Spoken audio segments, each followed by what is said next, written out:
Slow ageing का यौगिक एवं प्राकृतिक दृष्टिकोण। हर व्यक्ति चाहता है कि हम सदैव युवा बने रहें, वार्धक्यता से दूर रहें, बुढ़ापा ना आए, लेकिन ऐसा नहीं हो सकता।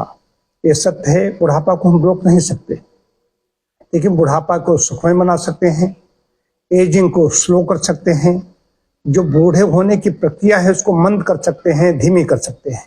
होता क्या है, जो हमारे अंदर कोशिकाएं हैं उनके अंदर टूट फूट होती रहती है, तो नवीनीकरण की प्रक्रिया है उसमें वो स्लो हो जाती है। टिश्यूज हैं वहां पर भी शिथिल लाता है, ऊतकों में। इसके साथ साथ पूरे शरीर में ही एक क्षय, जो कहना चाहिए एक डिजनरेशन प्रारंभ होता है, तो टूट फूट होती है, उसके रिपेयर जो मेंटेनेंस का काम होता है वो स्लो हो जाता है। अब क्या करना है, एक गति और ज्यादा इसकी न बढ़ जाए, स्लो होने की गति है, ये और ज्यादा न बढ़ जाए। अगर ऐसे ही ज्यादा हमने बढ़ा लिया तो कैसे बढ़ता है ज्यादा, कैसे हम स्लो एजिंग कर सकते हैं? ये तो सब होगा, कई लोगों का समय से पहले हो जाता है, जवानी में ही वृद्धावस्था आ जाती है, मक्खन जैसी चिकनी चाँद लिए घूम रहे हैं, में बाल सफेद हो जाते हैं, चेहरे पर भी उसका भाव भंगिमा ऐसी हो जाती है। तो मुख्य चीज है कि हमारी जीवन शैली यदि हमारी यौगिक और प्राकृतिक है कि एजिंग स्लो होगी, दीर्घायुष तो मिलेगा, लेकिन दीर्घायुष का मतलब यह नहीं कि पड़े पड़े स्वस्थ एवं सक्रिय जीवन होगा। वृद्धावस्था आनी चाहिए। डॉक्टर विठल दास मोदी जी को मैंने एक बार पढ़ा था, उन्होंने लिखा था, तुम्हारी प्राकृतिक चिकित्सा के गुरु जी हैं, उन्होंने कहा था कि वृद्धावस्था तो मीनार की चोटी की तरह होनी चाहिए, जिसको लोग देख करके कहें कि हाँ क्या जीवन है, जीना इसी का नाम है। उसको छिपाने के लिए नहीं प्रयास करना है। तो कैसे हो सकती है? यौगिक प्राकृतिक चिकित्सा दो चीजें मैं लेकर के आ रहा हूं। योग में भी षटकर्म है, प्राकृतिक चिकित्सा में संशोधन चिकित्सा है ही है। तो संशोधन चिकित्सा की भी आवश्यकता नहीं, बात प्रकृति की कर रहा हूं। प्राकृतिक चिकित्सा तो बात की बात है, प्राकृतिक चिकित्सा की भी आवश्यकता न पड़े। मैं सीधी बात कहता हूं, स्पष्ट बात कहता हूं। मैं ऐसी बात नहीं कहता हूं जो सनसनी फैलाऊं और उसके बाद में पता चला कि मैं यूट्यूबर नहीं हूं। अब आता हूं दृष्टिकोण पर। योग का दृष्टिकोण क्या है? योग का सीधा सा दृष्टिकोण है, जो कि 21 जून को अंतर्राष्ट्रीय योग दिवस आने वाला है। सीधा सा दृष्टिकोण है, यम नियमों का पालन, आसन, प्राणायाम और ध्यान, बस इसमें हो गया। यदि आसन खाली एक तो आसन हो गया, योग में जो ध्यान आसन बताया महर्षि पतंजलि ने बताया, कि स्थिर सुखमासन बात नहीं, शरीर को लचीला बनाने के लिए आपको जो भी आसन कर सकते हैं वो कीजिए, प्राणायाम कीजिए, ध्यान बहुत जरूरी है। ध्यान करने से जो हमारे अंदर जो हार्मोन्स स्रावित होते हैं, जो शरीर के अनुकूल हैं, कुछ प्रतिकूल हैं, अगर हम ध्यान में बैठेंगे तो हमारे अंदर पॉजिटिविटी बढ़ेगी, रचनात्मकता बढ़ेगी, प्रसन्नता बढ़ेगी, एजिंग स्लो होगी। अब प्रकृति की बात करते हैं। प्रकृति में एक तो आपको सबसे पहली बात बता दूं, बहुत बड़ी बात बताने जा रहा हूं कि एक बहुत बड़ा अभियान चल रहा है कि हमें सूर्य की किरणें हमारे ऊपर न पड़ जाएं, इसमें लोशन लगाइए, इसमें ये कीजिए, धूप में नहीं रहना है। हाँ, धूप बर्दाश्त नहीं हो रही तो मत रहिए, लेकिन धूप यदि आपको बर्दाश्त हो रही है तो वहां पर रुकिए। ये भी नहीं सामने बैठ गए, सूर्य की किरणें आंखों पर पड़ रही हैं, टकटकी लगा के देख रहे हैं, वो भी नहीं चलेगा। आप पीठ पर सूर्य की किरणों को पड़ने दीजिए। तो इससे जो आपको विटामिन D3 जिनकी कमी बताई जा रही है, उनके लोग टेबलेट खा रहे हैं, ये आप उससे बचेंगे। सूर्य की किरणें आपके लिए आरोग्यकारी सिद्ध होंगी, उससे बचने की आवश्यकता नहीं। रोज सूर्य की किरणें आपके शरीर पर पड़नी चाहिए। हम लोग व्यायाम करते हैं तो सुबह सुबह ऐसा होता है, पड़ जाती है। 5 तत्वों की बात होती है प्राकृतिक चिकित्सा में, आकाश, वायु, अग्नि, जल और पृथ्वी। तो आकाश क्या है? उपवास। सप्ताह में पाक्षिक उपवास कीजिए, एजिंग स्लो हो जाएगी। वायु की बात आती है, सैर के लिए निकलिए, वायु सेवन कीजिए, प्राणायाम कीजिए, वायु का काम हो गया।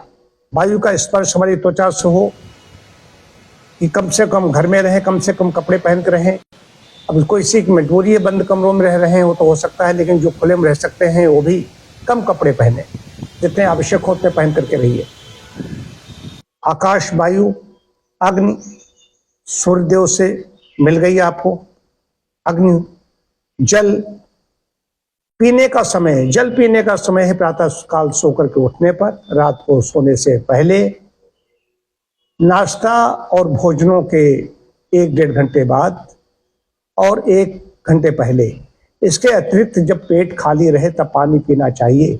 पानी पीना भी अगर सीख लिया, पानी किस समय पीना है, कब पीना है, यही अपने में है, तो डिटॉक्सिफिकेशन होगा, अपने आप ही नेचुरली होता है। आप कहीं मत जाइए डिटॉक्सिफिकेशन कराने के लिए। सुबह और जो उषा पान करते हैं उसी से डिटॉक्सिफिकेशन हो जाता है, खुलकर के पेशाब हो जाते। 3-4 ग्लास पानी पीने की आदत धीरे धीरे डालिए। एकदम नहीं पीना है, 1-2 ग्लास से बढ़ा करके 3-4 ग्लास कर लीजिए। मैं भी 3-3.5 ग्लास पानी रोज पीता हूं। जो करता हूं वही कहता हूं, इधर उधर बात नहीं। पृथ्वी, आप पृथ्वी एक तो होती है कि इसमें ही देख ले, लेकिन पृथ्वी के संपर्क, धरती माता के संपर्क पर आप कब से नहीं आए। मैंने अभी भी कुछ दिन पहले कहा था कि मैंने नवग्रह वाटिका बनाई, वहां पर हमारे सभी सदस्य कहीं न कहीं पृथ्वी के संपर्क रहते हैं। हालांकि मिट्टी कैसी होनी चाहिए, घास कैसी होनी चाहिए, नहीं वहां पर आप नंगे पैर जाके टहलने लगे, पता चले आपके पैर सड़ गए, कोई डायबिटिक व्यक्ति है उसको कोई परेशानी हो जाए। स्वच्छ स्थान होना चाहिए, उस पर नहीं पानी सूख गया है, काई लगी हुई है, गंदा संदा है, कीटाणु विषाणु वहां पर हैं, ऐसा नहीं। तो पृथ्वी के संपर्क में आप रहें। यदि वहां पर भी नहीं रह सकते, जिनके पास ऐसी जगह नहीं है, तो अपने घर में, घर की छत पर, घर की फर्श पर आप नंगे पैर रह सकते हैं। इससे आपको लाभ मिलेगा, इतना ही आप कीजिए। अब बात आहार की आती है। आहार में जो प्राकृतिक आहार, कई बार लोग कमेंट करते हैं, उनके पास काम नहीं कमेंट करना है। प्राकृतिक आहार क्या होता है? प्राकृतिक आहार से भैया क्या समझते हो? इतनी समझ नहीं। प्राकृतिक आहार क्या है? प्राकृतिक आहार में ताजे फल हैं, हरी सब्जियां हैं। हरी सब्जियों में कुछ कच्ची खाई जा सकती हैं, कुछ नहीं खाई जा सकती हैं। फल तो ऐसे ही खाए जाएंगे। सीधी नट्स हैं, गिरियां हैं, कैसे खाओगे? ये है प्राकृतिक आहार। और सब्जियां कच्चे खाने वाली कच्ची खाइए, नहीं खा सकते उनको उबाल खाइए। दालें हैं, अनाज हैं। अब ऐसा तो नहीं गेहूं चबा लेंगे, गेहूं को आटा बनाएंगे, उसकी रोटी बनाएंगे, लेकिन रोटी बनाएंगे तो आटे का पूरा जो गेहूं का है वो फाइबर है, सो हमारे अंदर जाना चाहिए। इस तरह प्राकृतिक आपकी एक जीवन शैली हो गई। इस सब कुछ मैंने बता दिया आपको। अब थोड़ा सा जप तप में समय बिताए। ध्यान में आपने ऐसे बैठ गए, हम पतंजल बन गए, ऐसा नहीं हो सकता। जप तप का मतलब है नित्य यज्ञ करें, कम यज्ञ नहीं कर सकते, हवन करें, आहुतियां डालें। कुछ आपकी आहुतियां जो वहां पड़ेंगी, उसका जो घी जलेगा, हव्य जलेगा, देवताओं को जो समर्पित किया है, उससे ऑक्सीजन जो उत्पन्न होगी, नासाय शिरोद्वारम, सिर के अंदर वो जाएगा एक धूम, इससे स्लो एजिंग होगी। आज मैंने एक प्रयोग किया। हम 6 लोग थे, एक शाला के सदस्य। 9 लोगों आज प्रातः आहुतियां डाली। 3 लोग नहीं थे, 2 लोग चले गए और एक लड़की थी, वो अपना इधर काम में लगी थी। 6 लोग वहां पर थे। तो जिनकी एज, हर व्यक्ति की एज को उसने, मेटा ने जो अपना डिटेक्ट किया फोटो से, मुझे छोड़कर सबकी एज को उसने ज्यादा बताया। तो वहां पर फोटो से ली, तुरंत फोटो ली गई, सबको बता रहा है, और सही बता रहा है, इतनी से इतनी होनी चाहिए, लेकिन मैक्सिमम सबकी बता रहा है। मैक्सिमम मुझे छोड़ करके सबकी उसने 2-3 साल बढ़ा के बताई, और एक सज्जन के तो बहुत ज्यादा बढ़ा के बताई। इसका मतलब है बहुत बड़ी बात बता रहा हूं, उसको हल्के मत लीजिए। स्लो एजिंग के लिए एक बड़ी चीज है कि आपको सारा सब, ये व्यायाम हमारा होगा, ये धूप सेवन है, ये मेरा आहार है, ये मेरा जलपान है, इतनी देर तक जब ध्यान है, हमने क्या चिंतन किया, राष्ट्र चिंतन मैंने किया, क्या हमारा चिंतन कैसा है, चिंतन कैसे क्या करते हैं, हम कोसते रहते हैं, चिंता करते हैं रहते हैं, या चिंतन करते हैं, कितना हम दोस्तों के बारे में सोचते हैं या अपने बारे में सोचते हैं, बुझे बुझे मुरझाए रहते हैं। ये बड़ा विषय है, उसमें अगर जाएंगे तो। देखिए, इतना यदि आप कर लेंगे तो एजिंग आपकी स्लो हो जाएगी। यकीन मानिए, करके देखिए। आप यदि 50 के हैं तो 45 के दिखेंगे, 60 के हैं तो 50-55 के दिखेंगे, 70 के हैं तो 60 के दिखेंगे। ये हमारा आजमाया हुआ चीनी और चीनी से बनी चीजें नहीं ग्रहण करिए, विशेष जोर देकर कह रहा हूं। इससे बचेंगे तो ही संभव होगा, नहीं तो असमय वार्धक्य से कोई नहीं बचा सकता। ये तो ही चीनी की बात। चीनी की बात में दो बातें और बता दूं। साइकिलिंग जो कर सकते हैं साइकिलिंग करें। साइकिलिंग की बात इसलिए कह रहा हूं, आज विश्व साइकिल दिवस है, हालांकि मैंने तो अपने लिए साइकिल भी नहीं खरीदी। और दूसरी चीज है चश्मा। भैया असमय कैसे चढ़ गया? चश्मा अगर असमय चढ़ गया है तो समझ लीजिए बूढ़े हो गए। हम देख रहे हैं चश्मोद्दीन बने हो रहे हैं, कम उम्र में ही चश्मोद्दीन बन गए, कुछ लोग फैशन बन गए। तो चश्मा तो विक्रेता तो कहेगा हमारा चश्मा बिके, लेकिन तुम्हारा 50-55 साल से पहले कैसे चश्मा लग गया चश्मोद्दीन? इसका मतलब कि चश्मा लगाते ही बूढ़े हो गए, बाबा बन गए। आपकी आंखें ठीक तरीके से काम कर रही हैं, दांत काम कर रहे हैं, नेत्र शोध सब कुछ काम कर रहा है, तो आप युवा हैं।